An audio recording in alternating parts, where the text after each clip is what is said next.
Pilate said to the chief priests and the crowds, "I find no basis for an accusation against this man."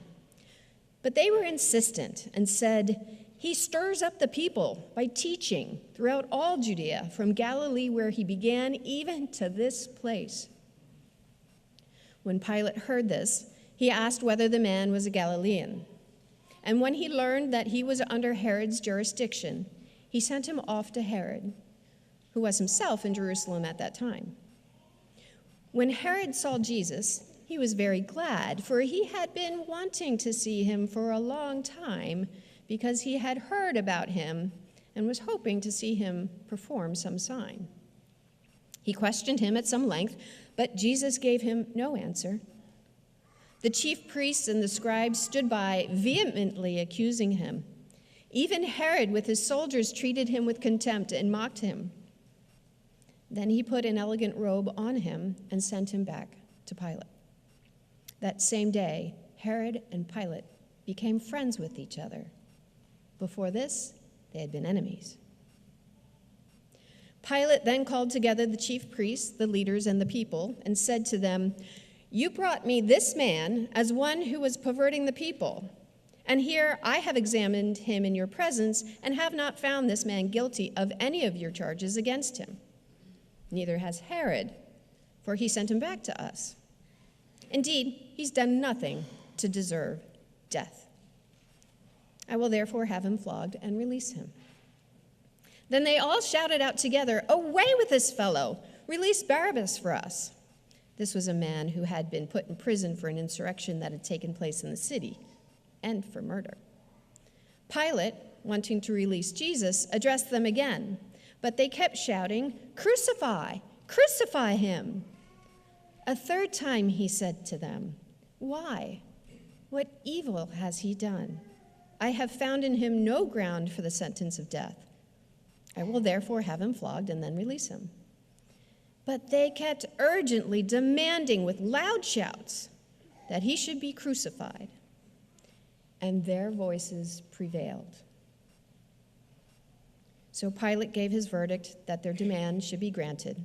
He released the man they asked for, the one who had been put in prison for insurrection and murder, and he handed Jesus over as they wished.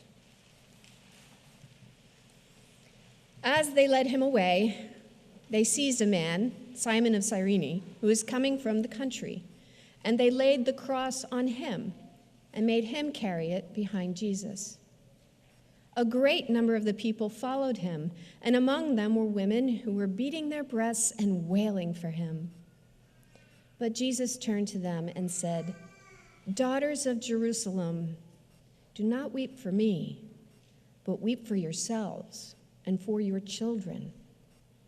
For the days are surely coming when they will say, 'Blessed are the barren, and the wombs that never bore, and the breasts that never nursed.' Then they will begin to say to the mountains, 'Fall on us,' and to the hills, 'Cover us.' For if they do this when the wood is green, what will happen when it is dry?" 2 others also, who were criminals, were led away to be put to death with him. When they came to the place that is called the Skull, they crucified Jesus there with the criminals, one on his right and one on his left. Then Jesus said, "Father, forgive them, for they do not know what they are doing." And they cast lots to divide his clothing. And the people stood by, watching. But the leaders scoffed at him, saying, "He saved others, let him save himself if he is the Messiah of God, his chosen one." The soldiers also mocked him, coming up and offering him sour wine, and saying, "If you are the king of the Jews, save yourself." There was also an inscription over him, "This is the King of the Jews." One of the criminals who were hanged there kept deriding him and saying, "Are you not the Messiah? Save yourself and us." But the other rebuked him, saying, "Do you not fear God, since you are under the same sentence of condemnation? And we indeed have been condemned justly, for we are getting what we deserve for our deeds. But this man has done nothing wrong. Then he said, Jesus, remember me when you come into your kingdom. He replied, truly I tell you, today you will be with me in paradise. It was now about noon, and darkness came over the whole land until 3 p.m, while the sun's light failed and the curtain of the temple was torn in two. Then Jesus, crying with a loud voice, said, Father, into your hands I commend my spirit. Having said this, he breathed his last. When the centurion saw what had taken place, he praised God and said, certainly this man was innocent. And when all the crowds who had gathered there for this spectacle saw what had taken place, they returned home beating their breasts. But all his acquaintances, including the women who had followed him from Galilee, stood at a distance, watching these things. The word of the Lord.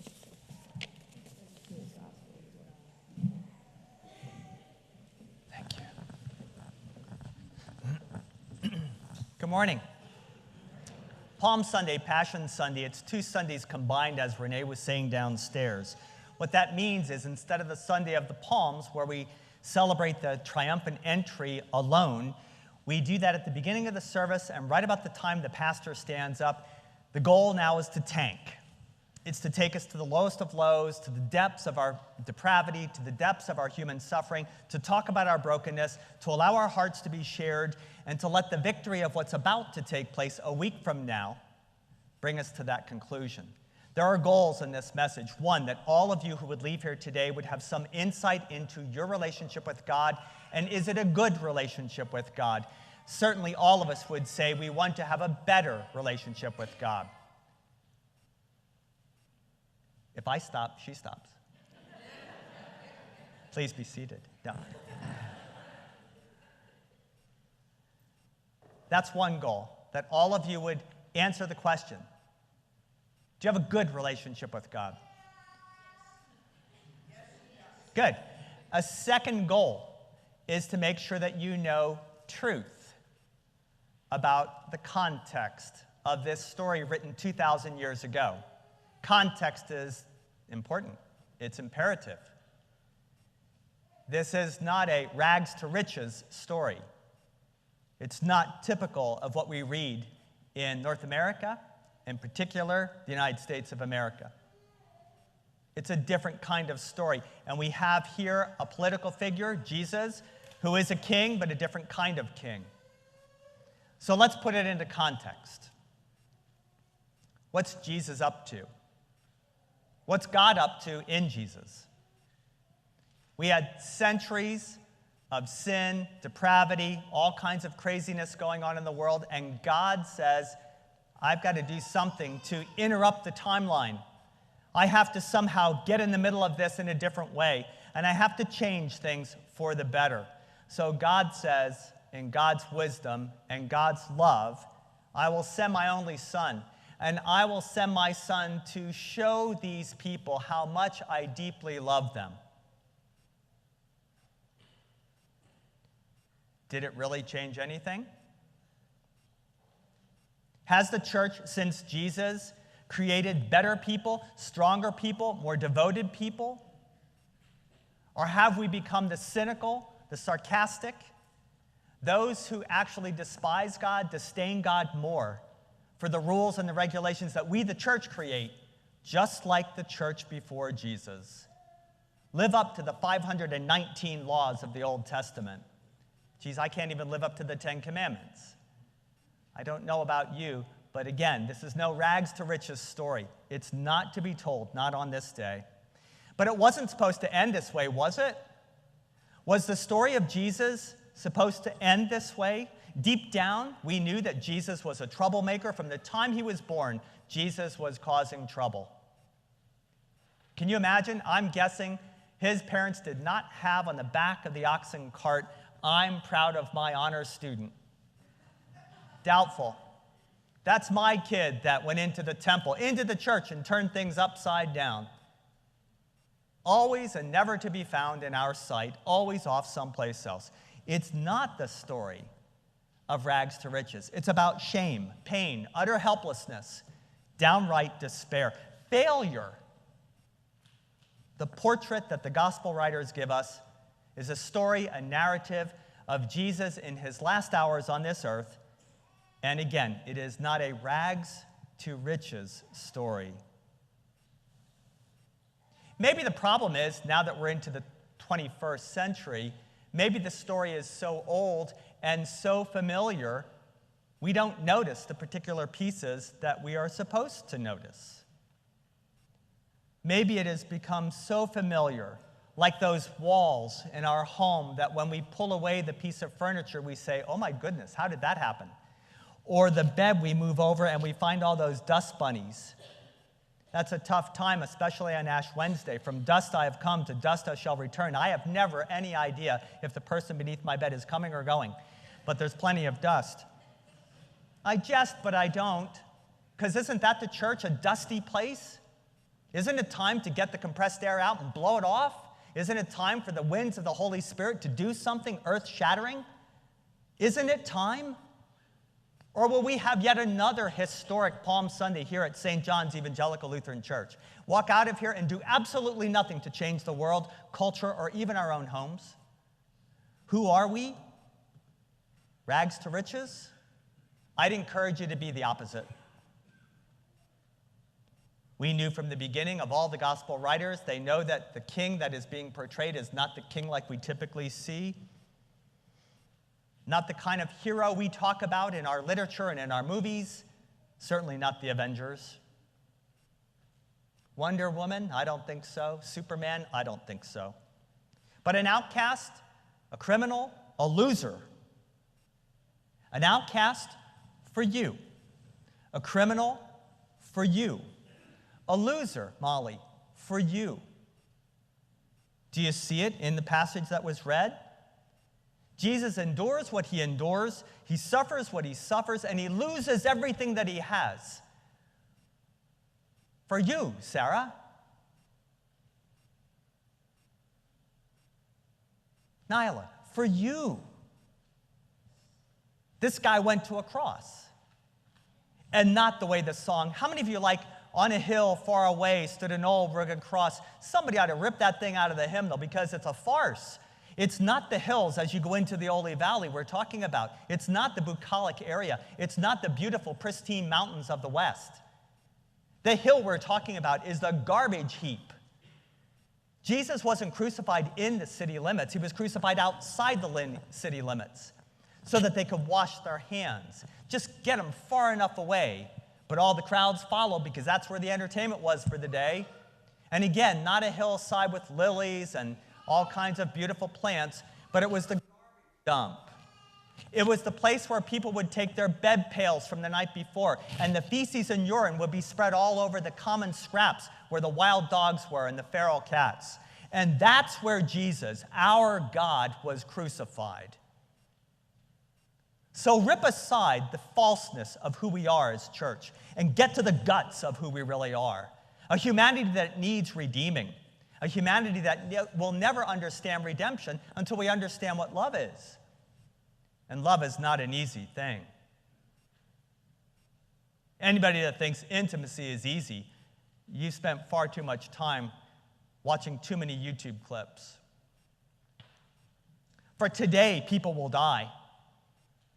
They will die both real deaths and senseless deaths and unconscionable deaths. And we in Boyertown will experience today someone using an opioid, the second largest number of opioid overdoses registered in Berks County, only second to Redding. Today, a young woman will die. And you will get the YouTube notice or the MailChimp, and it will come out. And it will shock you. I hope you aren't tarnished and tainted by the world and all that it's done. I hope that your cynicism, I hope that the boringness of our worlds will pale away when you hear the news that one of ours will be gone, too young. A family will be left behind. A husband will be left behind. Palm Sunday, festive Sunday, come to church and come listen to that Pastor Mockingbird, because boy, he sure lifts us up, doesn't he? Not likely. That's not my calling to be your cheerleader. That's not who I'm supposed to be. I told you long ago that I'm just a butthead redeemed by God. If you haven't believed it by now, I'm pretty sure most of you already believe that. And that's okay with me, because brokenness is at the center of this passage. Our need, my insufficiency, my helplessness, it's all the bottom line of this story, this precious story of passion. For I don't come to worship because it's something to punch on my list for the week. Geez, I went to church and I feel better. I hope when you leave here, I give you a headache. I hope when you leave here, God works in your heart to break your heart so that you can have compassion for those who aren't as perfect as you think you are. It's not a rags to riches story. It's exactly the opposite. It's a riches to rags story. It's where God says, well, it'd be something like this. Molly, can you come on up for a second? Abby Cadwallader was here this morning, and I hadn't seen Abby since she had, come on up. Abby has a stress fracture in her leg. And maybe this will make sense. If I only could have, my days of running are over. Just to put it in perspective, there was a time that my goal was to run 3 miles under 14 minutes. Now, I don't think I can do a half a mile under 14 minutes. It's context. So I don't have to worry about trying to be in the best of shape anymore. I just want to try and live a little bit longer.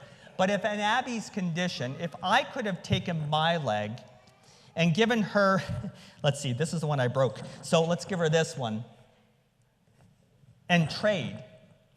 From riches to rags. I'd trade with Abby just to get her back on the track. I'd give her both legs if she'd stop running the hurdles and run distance. Only a parent might understand that. Parents actually understand that the 3 predominant words for love in the New Testament, one is about brotherly love. The other is about the erotic, intimate love that we all hope for. And then finally, the one that matters probably the most is agape, or agape. It's the sacrificial love, the unconditional love a parent has for a child. Even when that child's love is not guaranteed to be reciprocated, even when that child might scorn us, never talk to us, not write to us, never give us a birthday card, completely avoid us and ignore us, a parent still loves. Always. That's the kind of love we're talking about in this narrative. In this story, it's not the one, because we're all sinners, God died for us kind of sermon. It's, of course we're broken. Of course we're sinners. Of course, we know all of that. But this is the story about a God who loves us in spite of that. There's a story told about a guy that came off the airplane, and for whatever reason, and I don't know what era this would be, but he had a white suit on. Who would wear a white suit?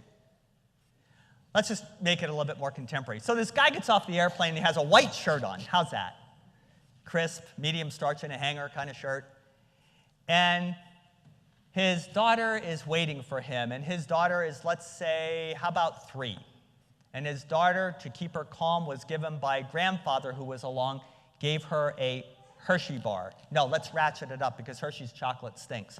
How about Lindt chocolate or Godiva? So she has chocolate all over her hands. And as father approaches her and as she runs to her father, he sees the chocolate hands. And instead of saying, like I might say, he scoops her up. And it doesn't matter that chocolate's all over his shirt because he loves her and she loves him. That's the kind of love that our God has for us. God takes us in our ratty condition. God takes us in our chocolate-stained hands. God takes us in all that we do and says, you are mine. And if you really, really get that, then today your day will be a different day. And you'll make my day different too. Because I've preached for a long time, maybe too long. But I've preached short enough and long enough to know this. I surely hope that when you go out of here, you do something different today. I hope that you hear this story, not that I've shared, but that God's trying to share through me. Isn't that funny? How would God use someone like me to get a message across that's so profound, so important, so significant, to use me? I don't know. Some of you probably were praying during the middle of this sermon saying, Lord, help him. And some of you were probably saying, boy, I hope folks hear this message. I surely want that. Might it be easier to love others now that you've heard a little bit about unconditional love? Might it be possible to forgive others now that you've heard about the unfathomable forgiveness that God offers? Last night, we had the Citizen of the Year banquet. I don't know what it's called, the gala. Mel, what's it called? Citizen of the Year Gala. Now, I don't know. Some of you know my opinions. Some of you know my thoughts. If you don't, you haven't been listening because I'm not the shy guy that most of you think I am. That's funny. Or not. But last night, you truly had a Citizen of the Year up front. I've never heard Donnie ever say an unkind word about someone behind their back, even when he knew that he could have. I've never heard him engage the kind of gossip and slanderous comments I've heard in this community from people who have been given that award. Last night truly was an honor to be in the presence of a good man, a good husband, a good father, a good grandfather. Really was. And if Boyertown and the surrounding communities can lift up people like Donnie and Mackenzie and Tony, Randy? Is it Randy? Loretta. Oh, she was good. This mentor, Citizen of the Year kind of mentor, the mentor of the year. Wow, she's fantastic. I think she might even get me to do CrossFit. That'd be hilarious. CrossFit for old guys. Bottom line. God loves you. And always, God's love wins.